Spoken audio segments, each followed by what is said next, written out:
Hello everyone, कैसे हो आप सब। उम्मीद करती हूँ अच्छे होंगे।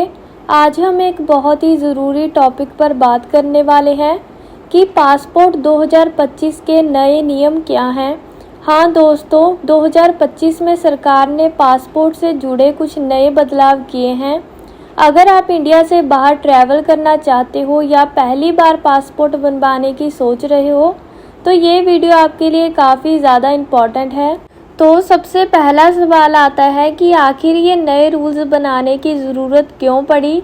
सरकार का कहना है कि पासपोर्ट हमारी आइडेंटिटी और इंटरनेशनल ट्रैवल का सबसे इम्पॉर्टेंट डॉक्यूमेंट है। सिक्योरिटी बढ़ाने के लिए, प्राइवेसी को सेफ्टी में रखने के लिए और प्रोसेस को ज़्यादा फास्ट और डिजिटल बनाने के लिए ये रूल्स आए हैं। यानी अब पासपोर्ट और भी मॉडर्न, सिक्योर और वर्ल्ड स्टैंडर्ड के हिसाब से बनाया जाएगा। सबसे पहला जो रूल है वो है बर्थ सर्टिफिकेट अनिवार्य। अगर आपका जन्म 1 अक्टूबर 2023 के बाद हुआ है तो ध्यान रखिएगा, डेट ऑफ बर्थ प्रूफ के लिए सिर्फ और सिर्फ बर्थ सर्टिफिकेट ही चलेगा। पहले लोग school certificate, PAN card, driving licence वगैरह देते थे, लेकिन अब ऐसा पॉसिबल नहीं होगा।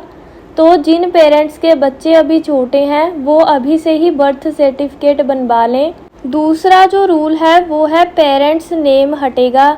यानी कि पहले पासपोर्ट के लास्ट पेज पर माता और पिता के नाम छपे होते थे, लेकिन 2025 से ये डिटेल अब हट जाएगी। रीज़न सिंपल है, प्राइवेसी और मिसयूज से बचने के लिए। तीसरा जो रूल है वो है एड्रेस अब डिजिटल होगा। तो दोस्तों, अब आपका एड्रेस पासपोर्ट पर प्रिंट नहीं होगा, इसके बदले वो QR कोड या चिप के अंदर डिजिटली एम्बेड रहेगा। इसका फ़ायदा क्या है, मान लो एड्रेस बदल जाए तो आपको हर बार नया पासपोर्ट बनवाने की टेंशन नहीं रहेगी। तो चौथा जो रूल है वो है ई पासपोर्ट सिस्टम शुरू हो गया है।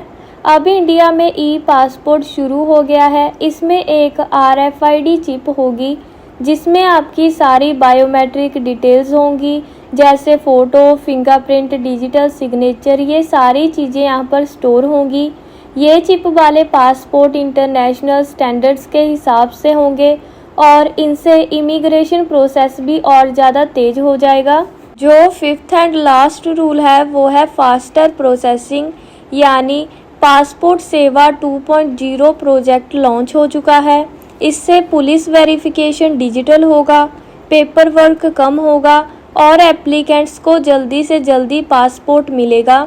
मतलब अब लंबी लंबी लाइनें और इंतज़ार आपका कम हो जाएगा। तो कुछ सिंपल बातें जो आपको ध्यान रखनी चाहिए। सबसे पहला है कि बर्थ सर्टिफिकेट तैयार रखें, स्पेशली बच्चों के लिए। एंड दूसरा है एप्लीकेशन फॉर्म ध्यान से भरें, स्पेलिंग मिस्टेक से केस अटक सकता है। एंड तीसरा है डॉक्यूमेंट स्कैन साफ और रीडेबल होना चाहिए।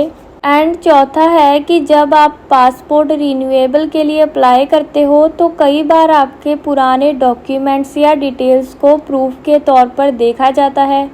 मतलब ये सपोर्टिंग इंफॉर्मेशन है जिससे यह कंफर्म होता है कि आप वही व्यक्ति हैं जिसका पासपोर्ट रिन्यूएबल करना है। एंड लास्ट है और सबसे ज़रूरी है कि जितना जल्दी आप अप्लाई करोगे उतना ही स्मूथ प्रोसेस रहेगा। तो चलिए एक छोटी सी एग्जांपल के साथ समझते हैं। मान लो राहुल 2000 में पैदा हुआ। अगर वो अब पासपोर्ट अप्लाई करने जाएगा तो वो स्कूल सर्टिफिकेट या पैन कार्ड का यूज़ कर सकता है। और मान लो उसकी छोटी बहन 2024 में पैदा हुई है तो उसके लिए केवल बर्थ सर्टिफिकेट ही मान्य होगा। समझ गए? यानी कि डेट के हिसाब से ही डॉक्यूमेंट प्रूफ बदलते हैं।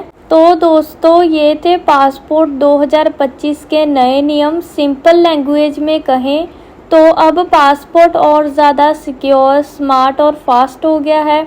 आपको इनमें से कौन सा चेंज सबसे यूज़फुल लगा, कमेंट बॉक्स में ज़रूर बताएं। अगर ये वीडियो आपको हेल्पफुल लगी हो तो वीडियो को लाइक एंड शेयर ज़रूर करें और ऐसी ही इंफॉर्मेटिव वीडियोस के लिए हमारे चैनल को सब्सक्राइब करना ना भूलें। सो मिलते हैं नेक्स्ट वीडियो में। So thank you so much for watching.